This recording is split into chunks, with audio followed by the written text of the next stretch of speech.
Comme disait Lilo dans Stitch, Ohana signifie famille, et famille signifie que personne ne doit être abandonné ni oublié. Et bah c'est pareil pour les objectifs photo.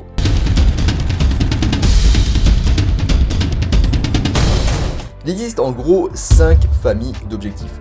Les ultra grands angles, les grands angles, les objectifs standards, les téléobjectifs et les super téléobjectifs. Donc pour les ultra grands angles et fisheye, on a une longueur focale inférieure à 24 mm. Leur avantage c'est qu'ils capturent des vues incroyablement larges au niveau du coup de l'angle de champ, des objectifs un petit peu amusants à utiliser, un petit peu créatifs. Leur distance minimale de mise au point est très proche et ils offrent une grande profondeur de champ.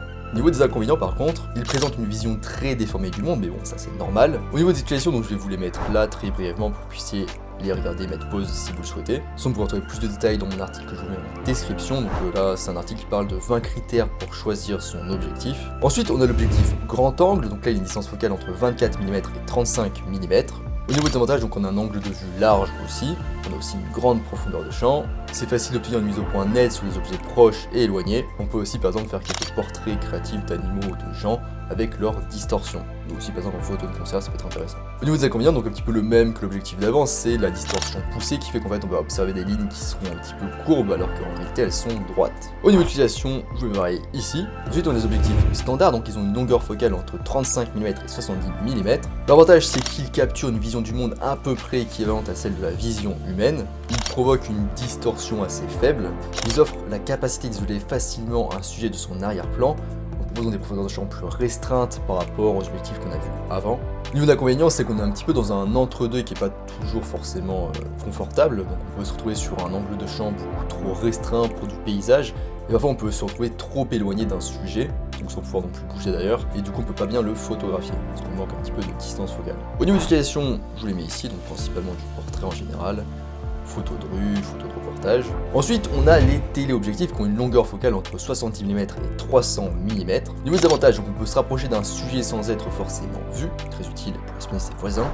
Non, je rigole, je parle des animaux bien sûr. On peut facilement se rapprocher de sujets lointains au niveau visuel photographique. Ils offrent une faible profondeur de champ et permettent du coup d'isoler facilement un sujet. Et ils peuvent donner l'impression qu'on est au cœur de l'action même si on est très éloigné. Donc ce qui est génial notamment si on n'est pas invité à une fête, c'est qu'ils ont une faible profondeur de champ même à des ouvertures très fermées.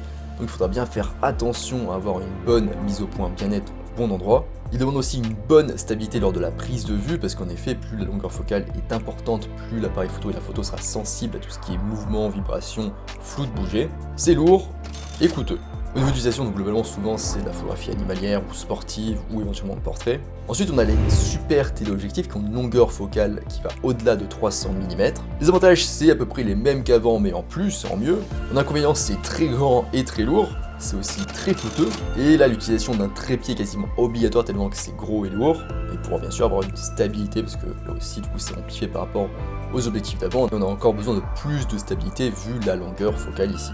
Au niveau d'utilisation souvent c'est utile pour tout ce qui est oiseaux notamment, ou avion pourquoi pas. Et en plus du coup de ces 5 familles, on peut les diviser chacune en 2 sous-familles. Les objectifs à lentille fixe ou les objectifs à lentille variable, donc les objectifs aussi qu'on appelle communément des objectifs zoom. Donc l'objectif à focale fixe, c'est un objectif qui n'a qu'une longueur focale. Sa longueur focale du coup est toujours la même, donc elle est fixe, d'où son nom. Sans doute l'un des plus populaires et vendus est le 50 mm, qui a un excellent rapport qualité-prix. Et en moins connu mais en très bien voire mieux aussi, on a le Pancake 40 mm. Au niveau des avantages, ils ont un meilleur rapport qualité-prix que les zooms. Ils offrent généralement de plus grandes ouvertures possibles comme f1.8 ou f1.4. Et du coup c'est des objectifs plus rapides dans le sens où on peut avoir des temps de pause beaucoup plus courts. Et ils sont aussi du coup plus efficaces en basse lumière. Ils sont plus petits et plus légers.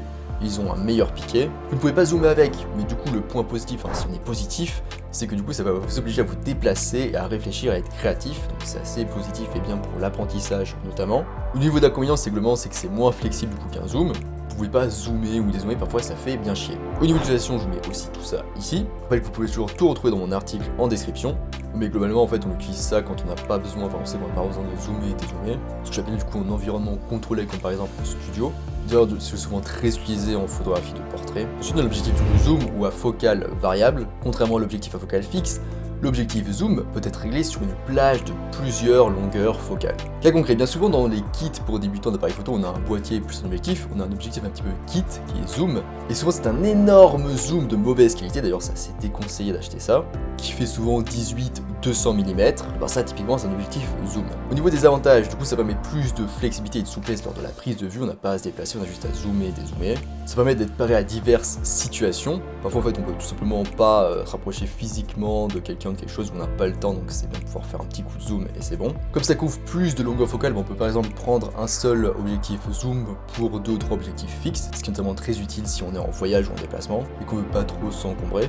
Ils ont de plus en plus des systèmes de stabilisation d'image très efficaces qui permettent de prendre des photos à des temps de pause très longs, donc à main levée et sur des objets fixes, qui permettent d'obtenir des photos relativement nettes, voire très nettes. Au niveau des inconvénients, c'est que le rapport qualité-prix est bien moins intéressant que pour un objectif à focale fixe. C'est plus lourd et plus volumineux. Globalement, le piqué est moins bon qu'un objectif à focale fixe. On a plus de risques de distorsion marquée et d'aberration. Et les objectifs sont en général moins rapides, ce qui permet de fermer moins et donc d'avoir des temps de pause moins courts. Globalement, c'est bien pour les voyages, pour les reportages, pour les trucs qu'on a un petit peu sur le terrain, comme ça on sait pas ce qui va arriver.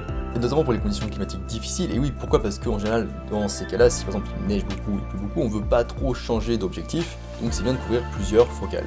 Il existe aussi plein d'autres objectifs bizarres ou spécialisés comme les objectifs macro, les objectifs lens baby ou les objectifs à bascule et décentrement qui demanderaient sans doute un épisode spécial. Voilà, c'est tout pour cet épisode flash. Je vous rappelle qu'en description, vous pouvez retrouver ma formation gratuite sur les bases de la photo et vous pouvez aussi retrouver mon article plus détaillé sur les objectifs. Moi je vous laisse ici et je vous dis à bientôt sur internet mondiaux.